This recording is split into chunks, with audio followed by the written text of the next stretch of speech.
Hey, what is happening, YouTube? Kind of a different, a little bit of a different arrangement here for today's live stream, today's interview. I have the legendary Frank Marino watching, or excuse me, not watching, calling in today, and he'll be calling in a second here. But I wanted to go live for a quick second before he called me. And please clue you in that I'm in development stages of a big cartel web store for the gas mask and hand grenades t-shirt. It's been a little bit of a procedure kind of getting that rolling here. I don't think people are really watching the video, and really nobody's ordering it. I guess I should take a hint. Maybe that means nobody wants them. But I think it'd be a lot easier if I do a website. So I'm setting up a big cartel for that purpose. Frank will be calling in here in a moment, and we'll go live with him then. And again, to reiterate, it'll just be my ugly mug here that you'll be seeing. Frank doesn't typically, that I know of, do video interviews at all. He does phoners. I'm hoping I have a slightly better arrangement for the audio, but I can't guarantee it. I may have to download this in post and play around with the audio, which I'm reluctant to do. And there's Frank now calling. So, hello, Frank. Jeff. Hey, man. How are you, buddy? Good. How you? Finally got some sunny days. Yeah, it's beautiful down here our way in Pennsylvania, and yours up there in Montreal area? Yep. No more snow. Yeah. Good news, right? How are you feeling, man? I'll just get that out of the way quick. How you doing? I still have a problem with my hand. Right. So, that's really kind of the major problem. I've got to see a hand specialist. Wow. Was it from playing? No, it's from making pedals. Really? Yep. Oh my goodness, and that's the reason we're going to talk today. So yeah. I almost at some point I just wish I never made them, Wow. Well, it cost me the ability to play properly. But you've been I can play, right. But I can't play like I can play. Right. Like I can play like when I was learning to play. Yeah, that's not Frank Marino. That's I can still play, but mm-hmm. if I have to do like the fast, wild stuff, I can't do that. Wow, and that's let's be honest with you. That's kind of what you are known for. I often, when I talk to people about guitar playing, I often say, to me, you were the quintessential. And please don't take this as this isn't a slight. It's actually a major compliment. But we have all these kids today on TikTok and YouTube, and they're all these, they're doing all these arpeggiations and these crazy things.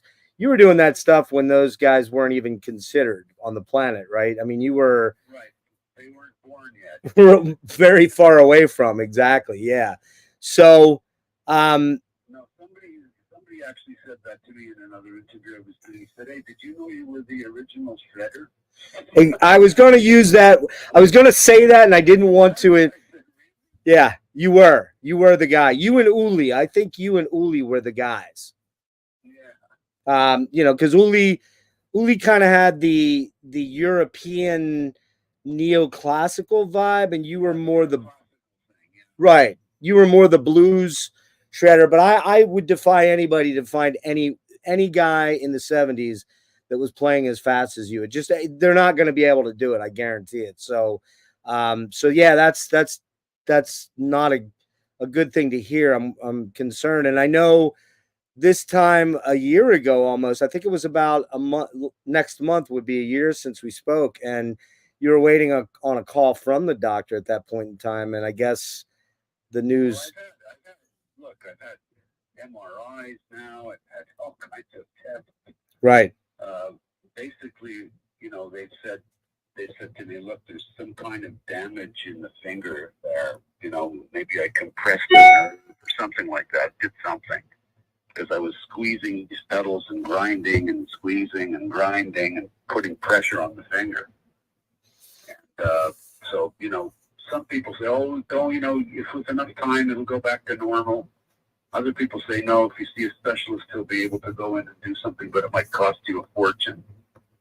I have a fortune for that, you know.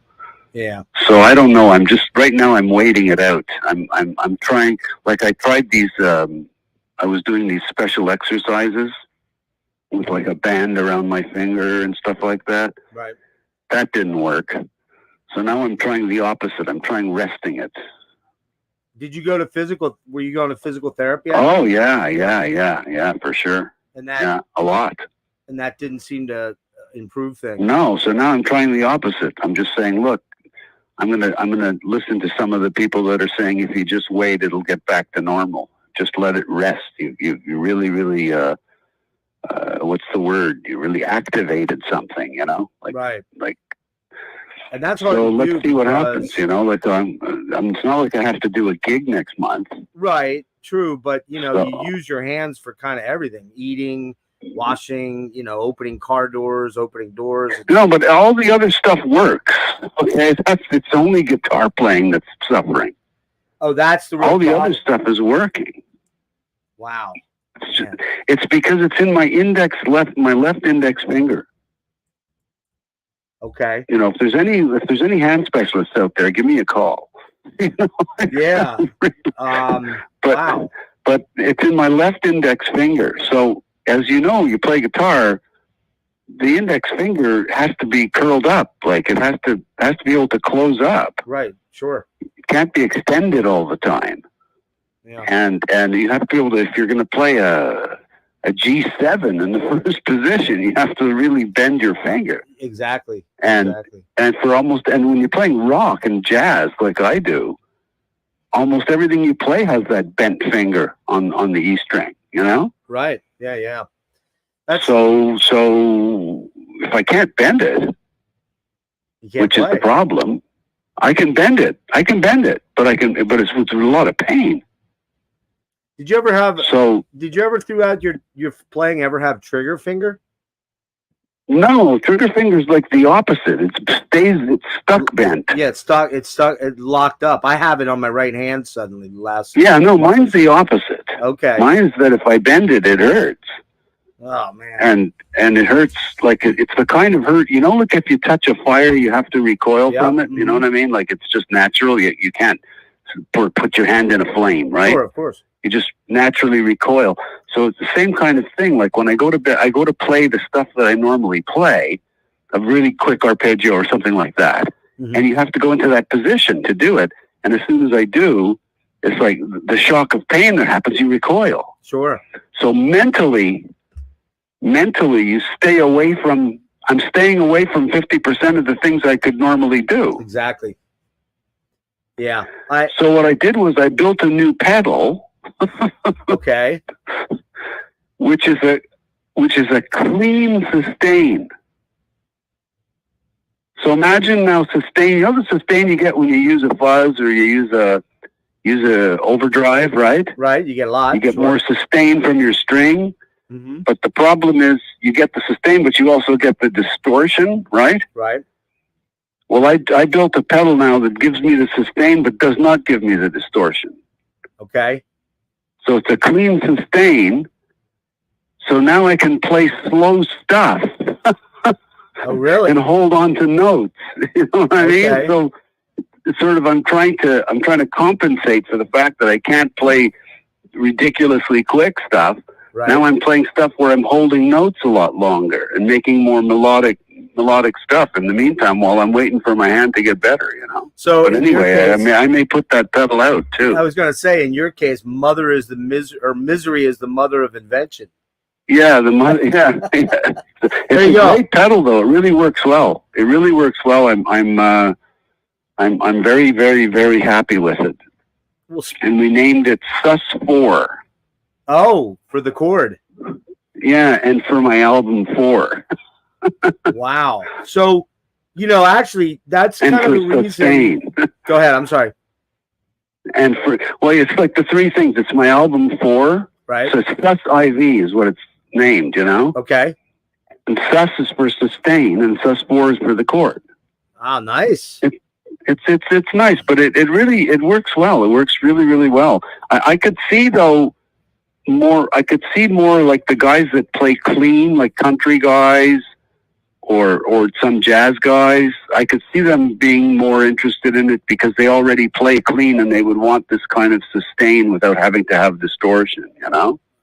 Is it something you're going to market then? Are you thinking about it? Yeah, it's going to be on the pedal line soon. Okay. Well, speaking of the pedal line, other three. Speaking of the pedal line, Frank, I'm going to actually, you're not going to see this unless you watch this back, but I'm going to actually bring up your website because when we spoke back in April, I didn't look the date up. I think it was like April 21st or something like that. But you had, at that point, you had as yet not put out the pedal line. You were just this. Right. We were just getting started. Right. So you didn't have the website, which you do now, and it's a great website, which I'm actually featuring here right now. In that anybody that's watching, we have 10 people watching right now, so you can see. This is Frank Marino Audio is the name of the company and the pedal company. These are a boutique line of pedals. And right now there's 3 in the line. There's the Juggernaut, which is well, you explain. The Juggernaut is the what pedal? Okay, so basically, yeah. The Juggernaut is like the one that is like all out. Okay, so if people are familiar with well, it's basically there's 3 levels of push. If you start with the Maxim, that's a clean boost, but it gives you like 20 dB of clean boost with full linear range. So you could even use it for a bass, like, okay. And it won't suffer. The tone of the bass won't suffer. But when you push an amp with it, you get your amp to do the distorting for you. So that's sort of that kind of bitchy.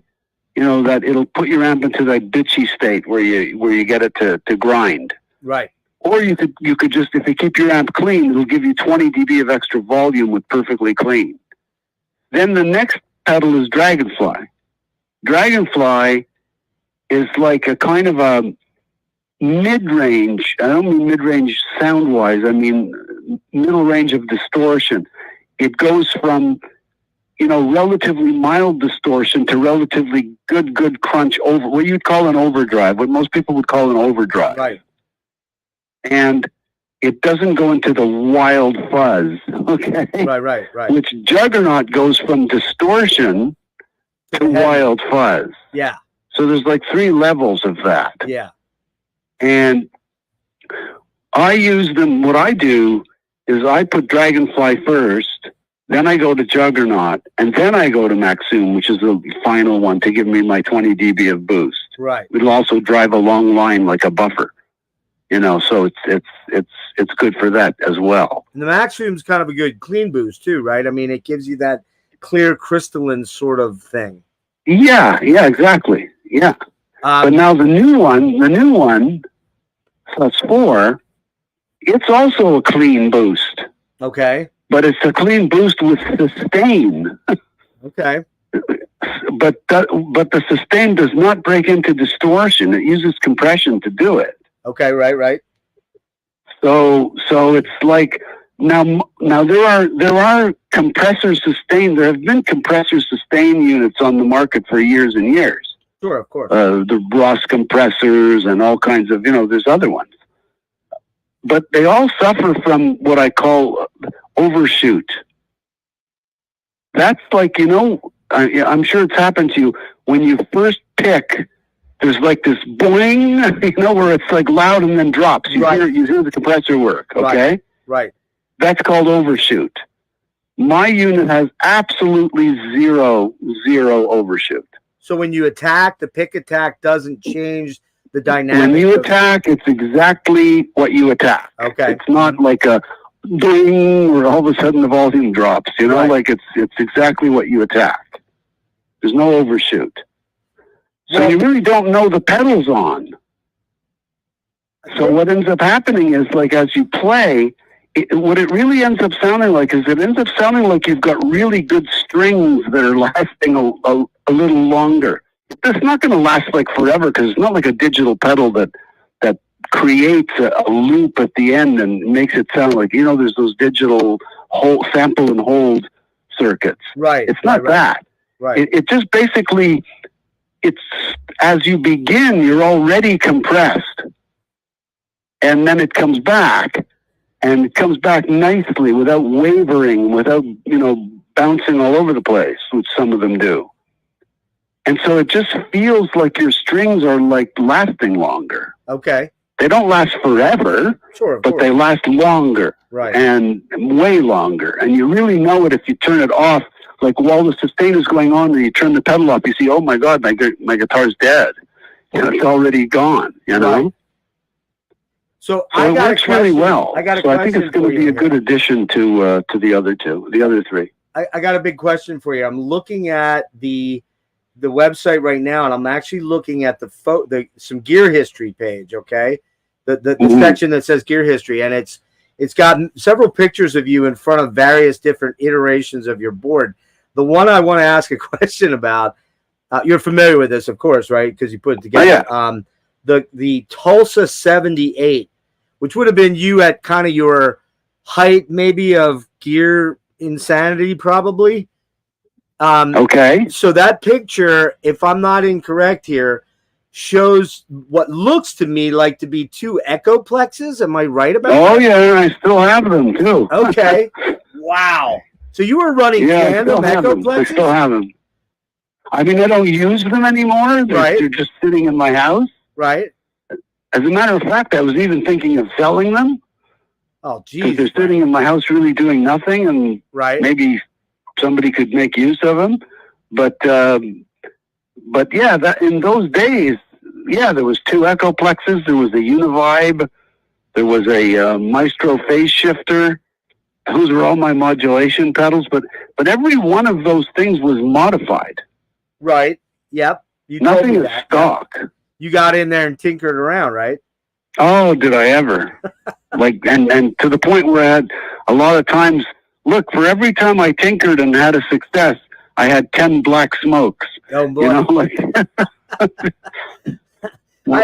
Oops. That's painful to hear when you're thinking about, I guess back in then, what did an Echoplex go for in the 70s? Do you remember? What did they go for? Yeah. I don't know, maybe $150. Now they're going for $5-6 grand, $7-10 grand. Is that what they're going for now? Oh yeah, they're going for crazy money, dude.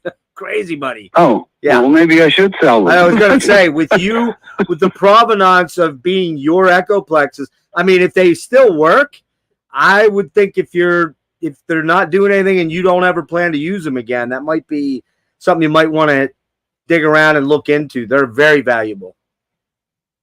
Yeah, but mine are not pristine. Well, they're not stock. They're not like, here's a pristine Maestro Echoplex. That's true. Yours wouldn't be stock, right? Because they're ratty. You know what I'm saying? Okay, they're right. They're used by me for 15 years. So they're ratty. True. So I don't know if they'll command as much money. Then again, somebody might say, "Well, you'll get something because they're yours." Who knows? But for the collector, because they're Frank Marino's, guaranteed that you're probably going to get a much better. But I get what you're saying. They're not pristine, out of the box type things. So. No. None of my guitars are. None of my equipment's pristine out of the box. Nothing. The only stuff I've got that's pristine out of the box is the pedals I'm selling. Your brand new ones, right? Yeah, those are pristine. Now those are really pristine. There's a picture of you kind of down on one knee here with your Gibson, with the SG, which, by the way, I don't know if I asked you last time, is your main axe, was that a 62? 61 and a half. 61 and a half, okay. And there's a story behind that 61 and a half thing. Go for it. Well, the story was that Gibson decided to make a guitar called an SG super guitar. Right. And Les Paul was their big guy at the time. Yep. And so they called it an SG Les Paul. And that's, the one as my SG. That was, he hated it. Was that the Mary Pickford one though, Frank? Was that the Mary Pickford one with the white 3 double humbuckers? It had 2 humbuckers, yes. Oh, 2. So he couldn't stand it because he thought the neck was too thin, and he was right. Right. Neck's so thin when you pull on it, the chords go out of tune. Right. So he asked Gibson to recall it, and they did. But not everybody gave them back. So in 61 and a half, from 61 and a half to 62, they made the SG with a little bit of a thicker neck. Ah, I didn't know that. What I have is the ones that were recalled that didn't all go back on recall. Some people said, screw it, I'm just, keeping the guitar. I'm not going to recall it. Why should I bother? I like it. Right. So those became known as the 61 and a half SG Les Pauls, of which I have 2. And where did you come up with those? Oh, I bought them in a pawn shop. In Canada? Like $500. Up in Montreal area, or where at? Yeah. Okay. In Montreal, yeah. Wow. What years did you get those? Mine have a thinner neck. Mm-hmm. They have this really kind of really thin neck. So you have the recalled versions? Yes. What years did you get those? You remember? One of them would have been the late 60s. I got them in about 69. Okay. How about that? Yeah, no, 68. Late 68. Do you remember what you paid for them? My mother got me one for $75. Wow. And then later when I had a guitar stolen, I had to go get one, and the guy had the same kind of guitar, and he says, and I needed it really, really badly for a gig that I was doing, and he made me pay him $500 for the guitar. Whoa. No other guitar was $500. They were all like $250. Oh. But it was this pawn shop, and he says, no, $500, I'll give you the guitar. So I said, okay, I'll give you the $500. So one of them cost me $500, and one of them cost me $75. That's 500 Canadian though, so it's a little less. Yeah. Wow. That's monopoly money. Oh my God, that's crazy, man. So the picture with you kneeling down here looks to be a more current because of your hair. You don't have the mustache. It's definitely in the, I want to say it's probably 90s, that photo. Do you know what I'm talking about? Yeah, I think so. So is that a Bradshaw switcher in front of you or not? Is that a what? A Bradshaw? Or is that your own thing? No. It's all stuff I build. That's your stuff. That's your box then. Okay. Yeah, right. Yeah. It looks a little bit like an early Bradshaw rig. That's why I was. Oh, you're talking about the black box? Well, the black one with the multi. Yeah. That's. There's 13 different pedals in there. Right. And that's your box that you created, switcher. Yeah, I created the box. So I asked you this before, but I want to reiterate to the people that catch up to this later. And I don't know if I told you this. I think I did, but my show's grown very slowly because I tend to do these long, involved interviews that, we're in the age of TikTok. So everybody wants everything in 12 seconds, and that's not how I operate. And I like to have conversations with people. And so mine's slow growing, but I have actually reached the 1100 plateau, and we're moving in the right direction. But your interview is my biggest interview, and I've interviewed a lot of guys. I've had a lot of people on, and yours is the one that has done the best. I don't know if you're familiar with, do you know the name Steven Wilson? No, can't say I do. He's kind of the prog rock guru of the last 10 years or so. He's Porcupine Tree is the name of his band. Oh, okay, yeah, Porcupine Tree, I know, yes. Yeah, Steve does all the 5.1 spatial audio and stuff like that. Real, like okay. He's not like you, a savant with electronic stuff and recording, but he just stepped in with me. We are good friends. We go way back to the late 90s, and he finally was able to make some time and jump on, and he hasn't even passed you up as yet. So I say that very proudly because it's a proud moment for me to know that you're my number one top interview. I think it's awesome. But well, I'm honored. But here's the thing. Here's the thing. I am going to ask you a question we already asked, and I want you to kind of go over it again a little bit. You are not trained in electronics. You're not an electronics college graduate or anything like that. No. Self-taught. We'll go into your history. I'm self-taught at everything. I'm self-taught at guitar. I'm self-taught in music. I'm self-taught at everything. I only went to school to grade 7. Wow. That's right. You quit junior high, right? Or late? Right. Yeah. Well, I was enrolled in junior high, but I only went 26 days. Oh my God. And that was because you were a little bit of a hellion, weren't you?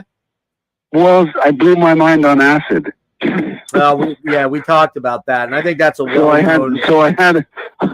I had a good reason to not go to school. Did you? A question on that, just one. Did you have older brothers and sisters that turned you into that? Okay. Yes, of course. Okay. Yes, they corrupted me.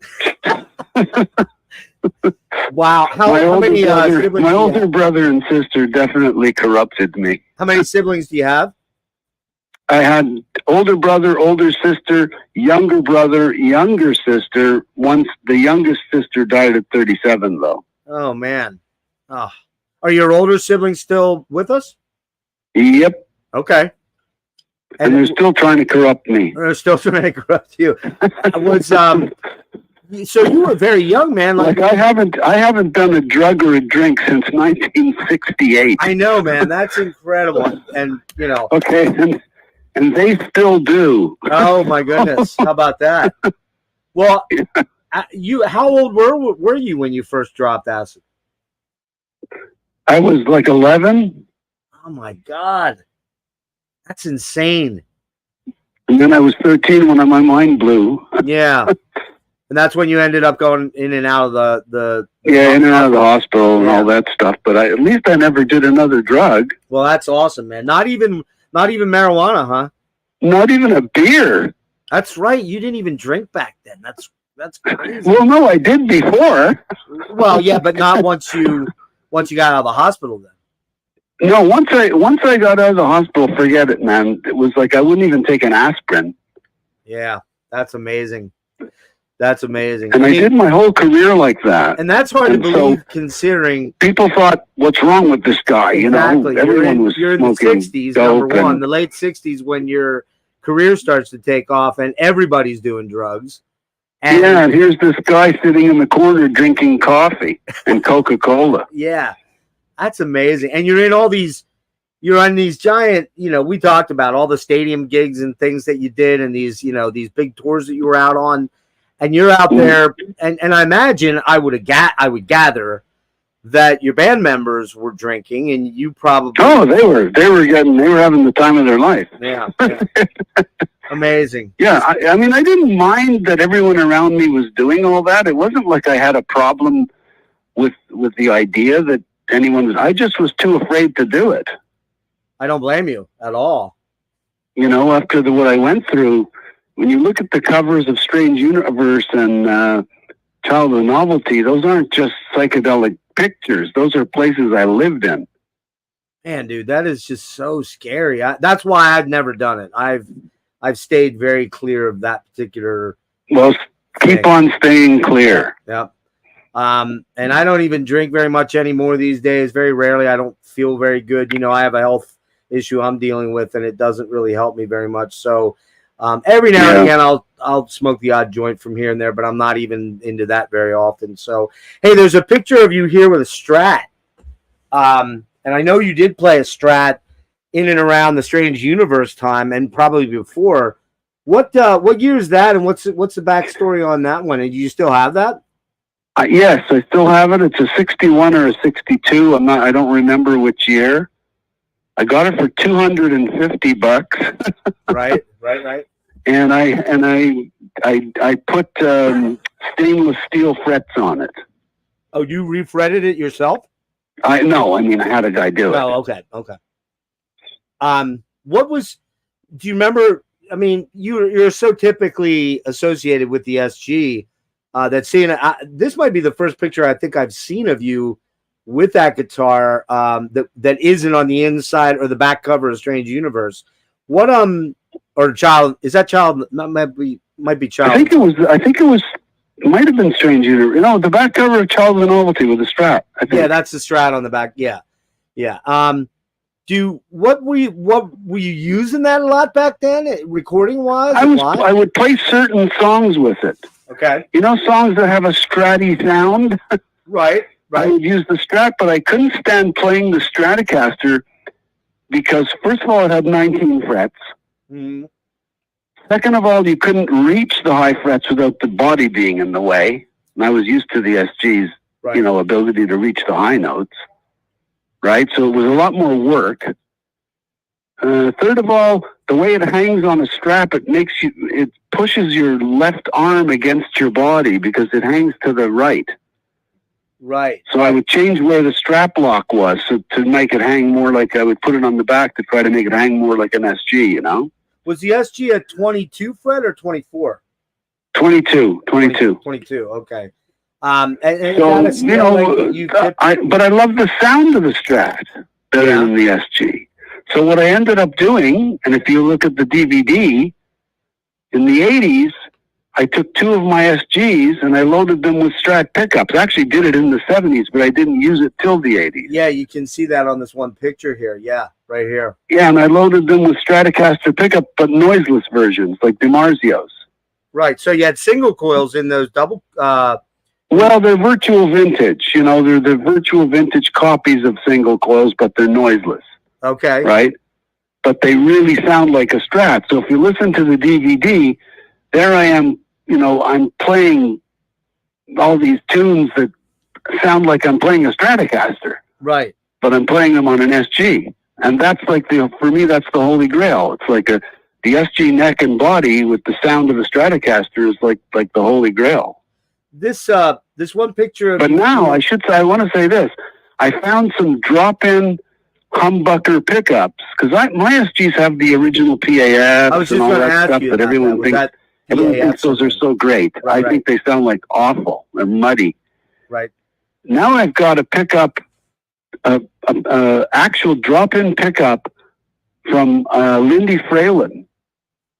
Okay. That you can drop in the SG's standard plate and it sounds like a Strat. Wow. So now I don't even need to load them with Strat pickups. Wow, no way. What's on the SG, that's a stock Gibson trem arm on there? It's what they call the vibrola. On the 61.5 SGs, Les Pauls, right, they had a sideways vibrola. Right. It was a really horrible unit. I imagine what I did was I took it off, threw it away, and put the regular vibrola on. I imagine by throwing it away, I threw away thousands of dollars of value. You probably have, yeah. I bet you're right on that. I mean, just changing the tuning pegs changes the value. Right, right. So again, if I ever sell my guitars, and I'm thinking of it, I wonder what would happen because they're not the original, Yeah.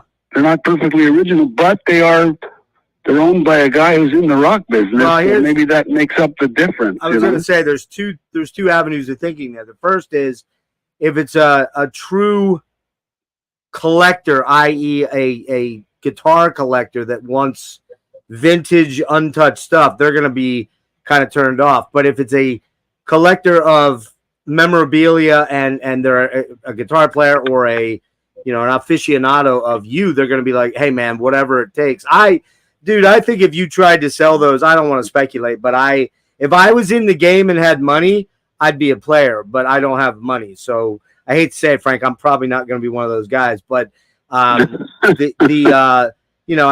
a fan of you and first of all, I would definitely get like somebody involved that's an auctioneer type professional appraiser that can have those. You see what I'm saying? The provenance of you owning those guitars is going to make those quite valuable.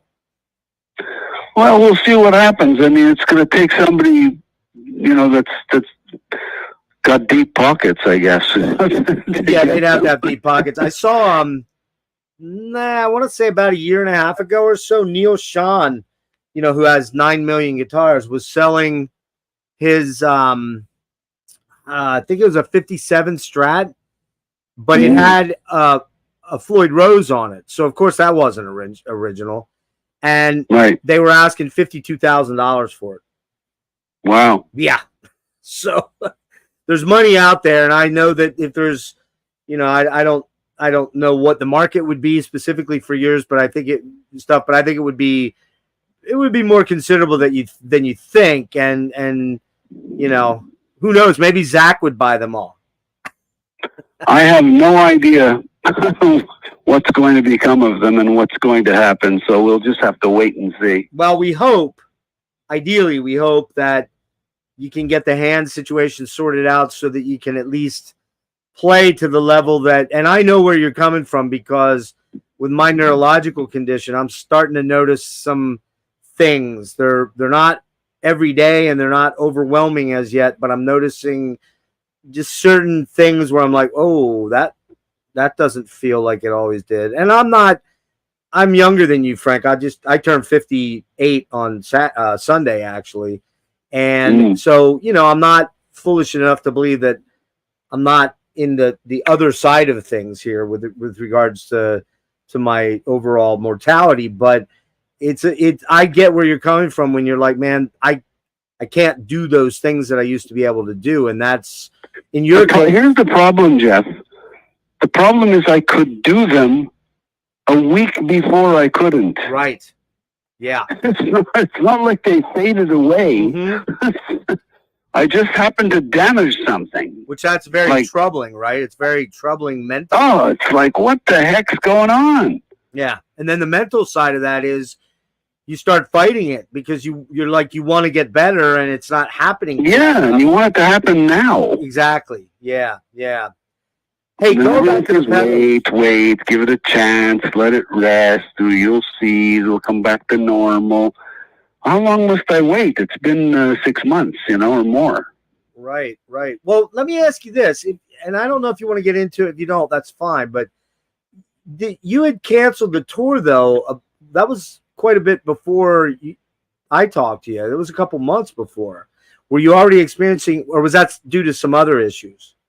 That was a whole other health issue that's still with me, but I can live with it. Okay, all right. We won't get into that. So, well, let me ask you this. I'm going to point blank ask you two things, and then I don't want to keep you 2 hours like I did the last time, but right.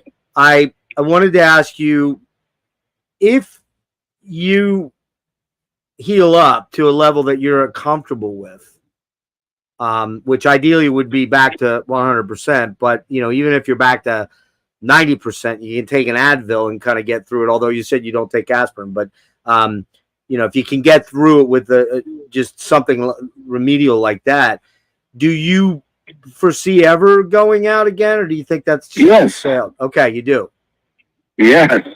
And you'd like to go and out. Recording. Well, no, I meant, okay, well, I was going to ask you. So, look, I've got, right now, as I speak to you, I have almost 80 unfinished songs. Wow. And some of them are from the old days. Okay. I want to finish them. And I want to put them out. Is that stuff digital now too, or is it all old? It's all from tape. Okay. But has been digitized. So you could work with it in Pro Tools then, or? Yeah, exactly. Logic, right, okay. Now, I want to finish these tracks. And they're very, very different.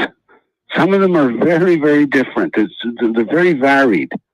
So yes, the answer to your question is, if I can get my hand back together, of course I'm going to finish all my tracks and I'm going to try to get a gig going.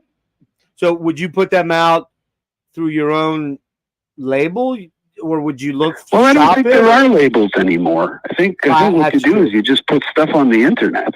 Well, there is that, but there are labels that work with artists such as yourself that are not. Well, if there is one and they're interested, then all they got to do is talk to me. Right. Right. But I'm not chasing that. Like that's not what I'm looking to do. Yeah, well, you went through the ringer with Columbia and all the bullshit that you went through there. So I won't go with a major. Right.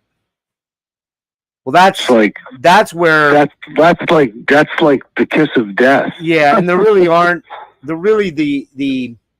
The major label thing now is not really like anything what it was. You know that, of course. So yeah, it's not. They used to be your bank and your tour promotion, and they don't have those. They're so lean anymore that even the big top heavy, and they were super top heavy back then with all the suits taking the lion's share of the money. Now it's not really like that. You can find good smaller labels that are interested in working with artists that yeah, like I'm interested in a group of individuals that put something together for artistic reasons, for ideological and artistic reasons, that would want musicians to be in their group or their label, whatever you want to call it, right, that are interested in putting out interesting and artistic music, like where the music is the key. And if you all make money, hey, that's great. But that's not the prime directive. Right.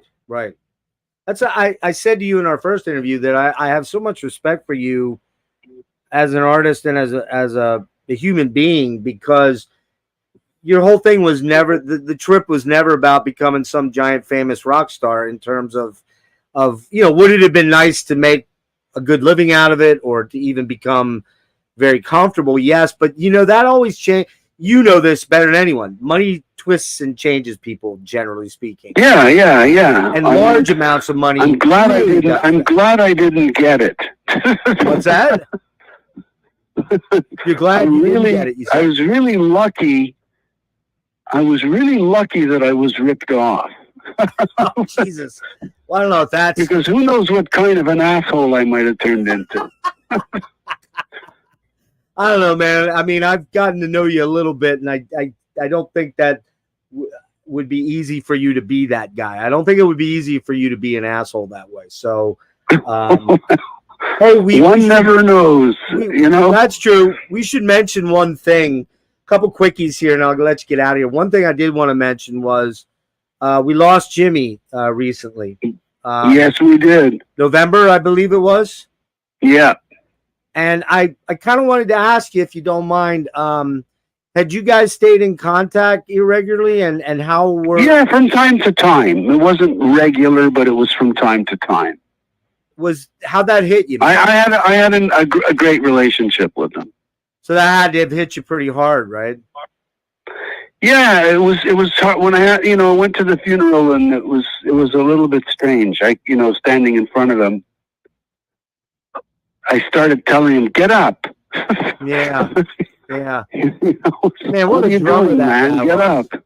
What a drummer that guy was. He just had this thing, this groove, this swing to his playing that was so killer, man. He was the consummate rock drummer. Right. That's the best way to put it. Rough. Yeah, he was the consummate rock drummer, right down to the tattoos.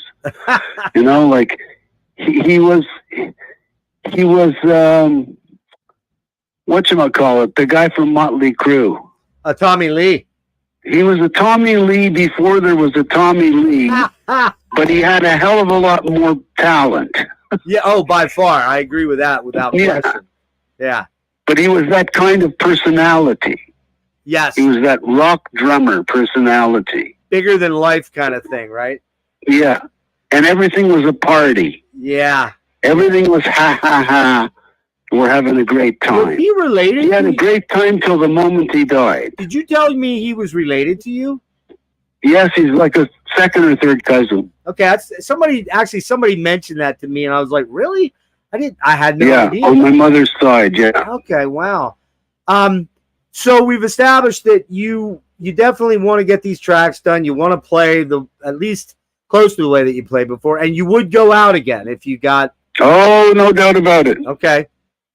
Well, because I've unfortunately missed you pretty much all the times that you were out. When you were out, I don't know how it happened, but it just I remember you used to come to the Sellersville Theater quite a bit in Pennsylvania. That was a great room. Yeah, really cool. That's a fantastic room. Right. And it's got that theater atmosphere, but it's not too big. Yeah, I think I want to say they do 450 or 500 maybe. Around that, yeah. Yeah. I've seen a couple shows there, and unfortunately, the one time that you did play there a couple years back, I want to pre-pandemic here, I forget what something happened with one of my kids, and I couldn't come down, but I was so stoked to come see you when the you had that large tour plan for post COVID, and then the news dropped that you were retiring. And I got to say, man, I was just like, I was gutted. Like that day, I'm like, God, you got to be kidding me, man. I was so close. I was so close to finally, because I told the story to you, if you recall, very vividly, man. I remember this day very, very vividly. I'm 13 years old. I'm living in Houston, Texas. And my buddy Eric invited me over to his house after school. I come over, I walk in, and his mom answers the door. I'm like, hey, is Eric here? And she's like, you know where he's at, back there. He points back to his bedroom. And I hear just frightening sound coming out of his room. And he opens the door, I bang on the door, and he opens it, and Electric Reflections of War is playing. And I'm like, what the F is that? What is that? You know, I had not heard Frank Marino yet, and this is 1978 when that album, right? Was that 78 or 79 the live album came out? I think 77. He was 77, right? So I was 12, and I was a young guitar player just strumming on an old Stella acoustic, and I heard that terrifying, and it's a terrifying song, and I'm like, there's no freaking way that's a guitar. There's just no way. And to that moment and the first time I heard Eruption, life was kind of changed as far as how I heard the guitar, because that's some pretty big company. You and Eddie right there, the two guys that made me go, wow. And Hendrix, of course, too. But Hendrix actually didn't happen for me until a little later, actually, than like in the early 80s, probably. But, and of course, Jimmy was a huge, huge inspiration for you, but not the only one. No, by far not. Yeah. So it's just, you know, getting to talk to you, getting to know you a little bit has been super thrilling for me, and I thank you for that, and I thank you for the inspiration. And there are lots of guys like me out there, Frank. You know this. Well, listen. I hope that they all go and check out our DVD. That's all I can say, because until I play again, that's the only way anyone's ever going to see me play. Yeah. Let me while you're there, let me pull that down here. I have it. When I spoke to you last year, I did not have it. I have it. In fact, I told you.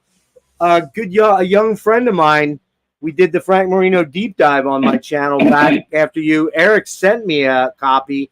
I then finally, when my disability kicked in, bought a copy and sent Eric's copy back to him. So I'm showing the DVD here. I will put the link for that in the description. I do have the link to Frank's pedals as well in there. And you got to go on there, guys. In fact, before we run out, real quick here, I am going to do this, Frank, if you don't mind.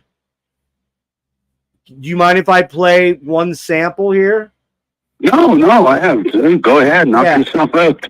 I want you guys to hear the Juggernaut sample one from the Juggernaut pedal.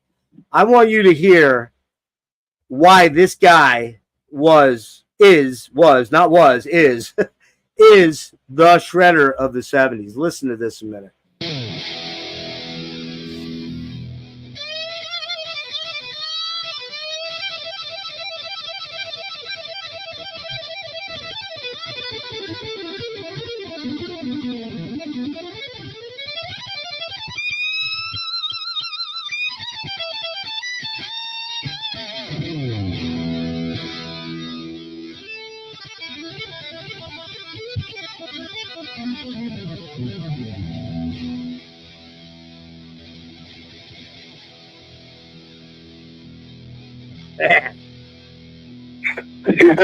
Holy shit. I mean, I just hear that and I'm like transformed and transfixed with how insane. Dude, you're a super inspiration to me. I mean, and I talked about this on last time that Alex and you are kind of my 1 and 1A of guitar players, and you're very different players. Yeah, very different.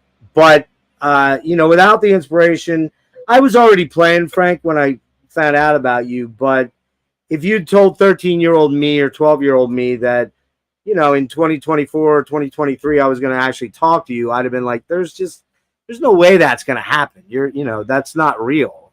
Get real. Right.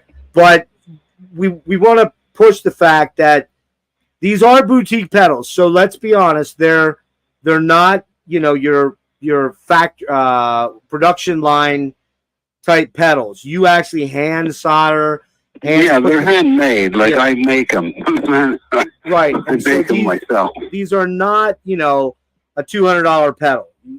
We have to address that. If you're looking for a cheap alternative or you're a young player, you're probably not going to opt for something this high level. But this is for I'm already eyeing one because plus they're limited run. Right. They're not going to be there forever. Exactly. Yeah.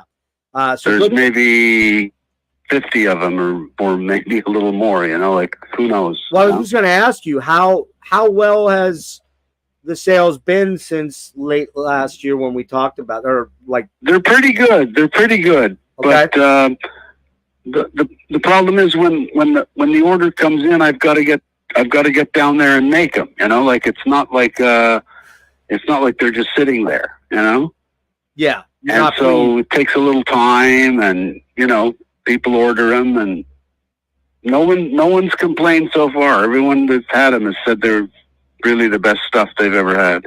That's great. And you do autograph every one of them, I believe. Yeah, right? Every one of them. Yeah. On the inside of the chassis, or where? Inside the back case. Okay. Yeah. So and then when do you think you're going to roll out the Sus 4? That's a good question. I've got 2 prototypes made. I could conceivably have them out in a week or two, couple of weeks, but it might probably take a little longer than that. I'd have to get them. I want to get them around to a few people to try first before I even consider putting them out. I want to see what people think that are in the industry, like people that are playing. Okay. I have a good buddy of mine who's a pedal guy, so let me know if you want to talk to him. He actually played with Porcupine Tree. He plays with Vertical Horizon now. His name's John Wesley. Mm-hmm. Great guy. Fantastic man. Really honest, really honorable. Not that kind of dude that flighty or anything. And he does pedal demos now. He just did the new Alex one. Have you seen the Lurkst? No, I haven't. It's the Lurkst I think it's called the Lurkst By Tour, obviously for obvious reasons. I didn't dig in yet and see what that's all about. I think it's you'll have to look it up. I don't remember what the actual effect is. I think it's some sort of a boost. But he's working with, unlike you, Frank, who's doing this alone, Alex is working through Mojo Tone, I believe. Oh, I know them. Yeah, I know who they are. Yeah, so he's got the machinations of a little bit of a company behind him because Alex isn't going to sit. He doesn't. They can put out a lot of stuff. Exactly. Yeah.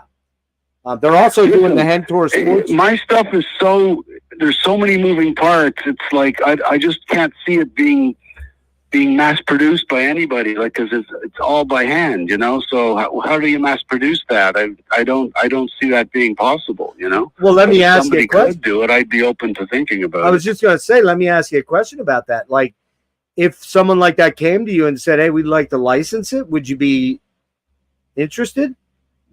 Well, it depends, because I know from an electronics point of view that to be able to remake these with surface mount and all that stuff, which is what they usually do, there's no way it would sound the same. Okay. It would have to be made the way I'm making them.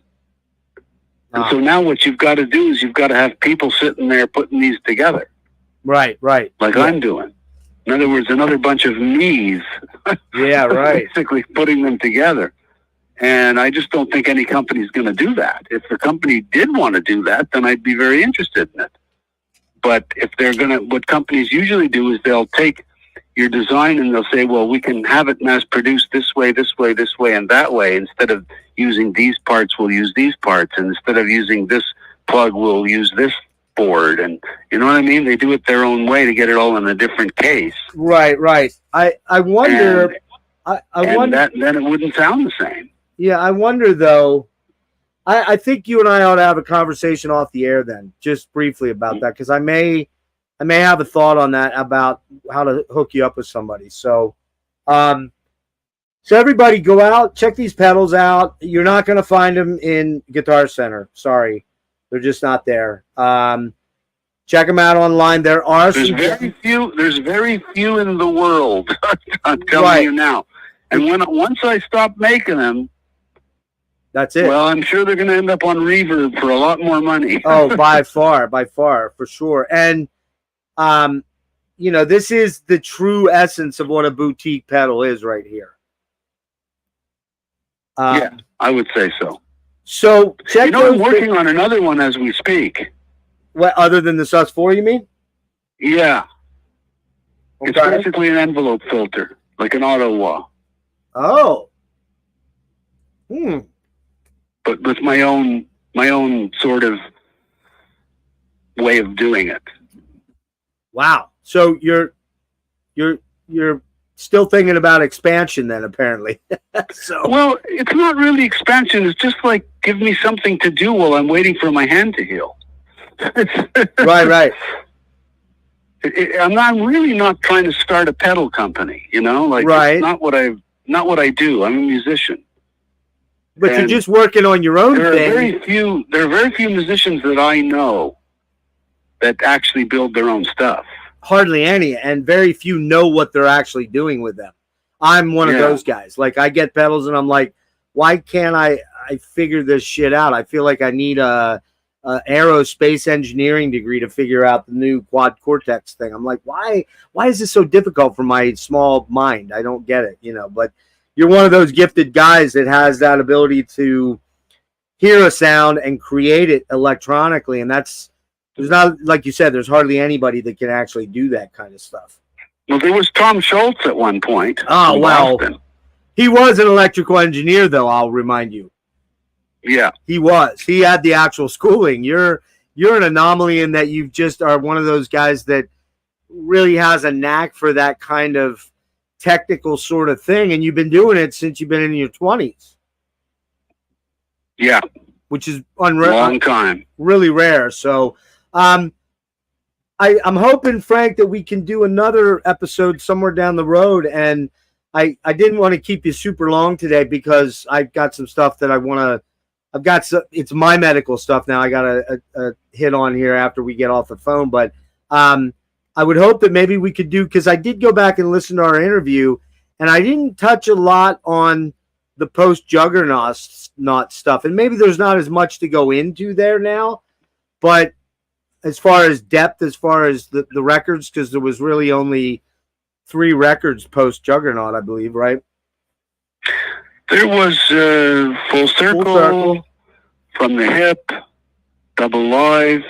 Yeah, the Double Live, Live, Storm, and Real Live. Yeah. So, of which all of those, my favorite is Eye of the Storm. Yeah, I really did. If you would be open to it at some point in a couple months, and Real Live, would you be open to maybe a deep dive on Eye of the Storm? Open to a what? Open to a deep dive discussion of Open the Storm. Yeah, sure. No, listen, Jeff, anytime. Okay, man. It doesn't, I'm just a phone call away. All right. Well, here's what I'm going to do. I want you to stay on for a minute. I'm going to end the live stream. Thanks to everybody that was here. We had 14 people at one point in time. It is the middle of the day. Everybody's still working on a Friday generally. So, John, Bip Bop Boom, good to see you. Black Leather Eyes, thank you. Tim, great to see you guys. Thanks for supporting Frank. Go check these pedals out. Even if you're not going to buy them, if they're out of your range, at least check them out, man. It'll kind of give you a real vibe on Frank's sound, because Frank's sound is super unique because he's created it in almost all cases. And it's just I appreciate everybody. This guy's a legend, and I know it gets weird to hear stuff like that, Frank, but you are a legend. You know that, man. There's so many guitar players that are really good guitar players out there that cite you as an influence, and it's like I was at a show on about a month ago. Bunch of young guys playing, and I'm not gonna lie, it was a death metal show, so it was pretty crazy stuff. and I talked to 2 different guitar players, and they're both French Canadian. Okay, they're both from the Montreal area. One is a guy named Phil Tugas, who's going to be coming on soon with me, and I talked to another guy, Antoine Degolier, I think is his name. I forget his last name. And I said, we were talking about like the show, and I said, I'd like to have you on. I said, here's some of the guys I've had on. And I said, oh, and Frank Marino, you know him. And he goes, no, I don't know him. I'm like, what? You live in Montreal and you don't know Frank Marino? Well, it's a different world out there right now. It is, but there's guys like, Voivod. There are people I've spoken to that said to me, oh, the Beatles, aren't they a band? Oh, God. Well, that one would have me worried if I heard somebody say that. That would be weird. But like, for example, I'm good friends with Dan Mongrain from Voivod, and he's absolute Frank Marino devotee. We've talked about it. Frederick Ockeson, Zach Wilde, of course. I mean, everybody that Joe Bonamassa. These are guys that are industry legends like you, but you were way before them, and it's just I know it sounds weird to hear that stuff, but you're a legend, my friend. So hang on a minute. I'm gonna get out of here, and then I want to talk to you about something real quick. Then, okay? All right, thank you. Hang on 1 second. All right, thanks, guys, for everybody for being here. The next interview is Tuesday at 2 p.m. I have Andrew Craighan from My Dying Bride on, and then next Friday I have Robert Lowe from Solitude Aeternus, and somewhere in there this Saturday, tomorrow night, is my birthday bash here on the stream. Starts at 9:30. I turn 58 on Sunday. Unless something weird happens between now and Sunday morning. Let's hope not. So, all right, guys, catch y'all later. Hang on, Frank.